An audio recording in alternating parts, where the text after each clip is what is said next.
Welcome to episode 4 of the Virtual Fly Guides podcast. This is Darin Wallentine of the Virtual Fly Guides and www.flyguides.net. It's hard to believe we're already into February.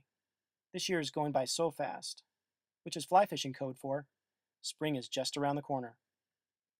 On this episode, I'll be talking about one of my favorite trout rivers, the San Juan River near Navajo Dam, New Mexico. The San Juan River is split into some very distinctive sections. The upper San Juan starts its trek to the Gulf of California high in the San Juan Mountains of southern Colorado and flows into Navajo Reservoir. The lower San Juan flows out of the base of Navajo Dam and creates one of the most famous tailwaters in the world. And as the San Juan flows west through New Mexico and Utah, it eventually merges with the Colorado River in the San Juan arm of Lake Powell. Now, my first experience on the San Juan came shortly after I was introduced to fly fishing. I had attempted fly fishing a handful of times on some small creeks with very little success. But it was my first time on the San Juan that transformed my interest in fly fishing to an all-out obsession. Not only did I catch a bunch of fish, many over 20 inches long, but I also learned the basics of fly tying and caught most of my fish on flies that I tied. To this day, there's nothing more exciting than to entice a large rainbow with a fly you've tied with your own hand. I keep joking with my brother, anybody can catch fish on store-bought flies. I like to say I've spent the last 15 years making an annual trip to the San Juan River, but I can only attest to about 10 out of 15. Because the San Juan is a tailwater and has a constant water temperature around 42 degrees, there are very few changes in technique or fly selection from year to year. Every time I rig up for the San Juan, I set up my indicator nymph system with a medium brown San Juan worm to drift near the river bottom and a size 18 or 20 red larva drifting higher in the water column, nearer the surface.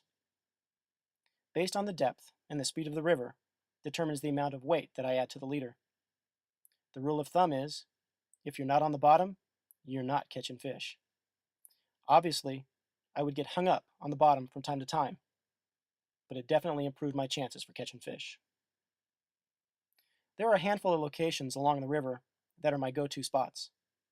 I usually like to start my day just below where the upper flats flow into the main channel. All along the upper end of the main channel, I've caught very large rainbows and browns. I've even lost some much bigger fish, snapping my leader as they break water like salmon rushing upriver to spawn. The upper part of the river, on average, has larger fish. But if you're looking for numbers, you might want to venture down below Texas Hole.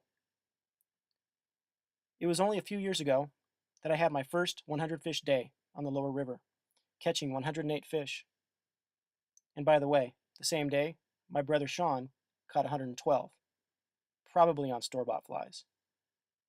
We don't compete anymore, at least not openly. I believe the San Juan River gets a bad rap because of the reputation for being too crowded. It's been my experience every time I fished it, without exception, that there are plenty of spots above and below Texas Hole for a multitude of fly fishers. If you're looking for the solitude of a high country trout stream, this is not the place for you. But if you enjoy catching trophy-sized rainbows and browns on 7X tippet with a size 24 midge emerger, then plan your trip to the San Juan River. You won't be disappointed.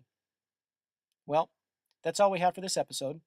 I hope you enjoyed the Virtual Fly Guides podcast, and remember to visit us at www.flyguides.net to post your photos, videos, and reports. We'll see you on the water.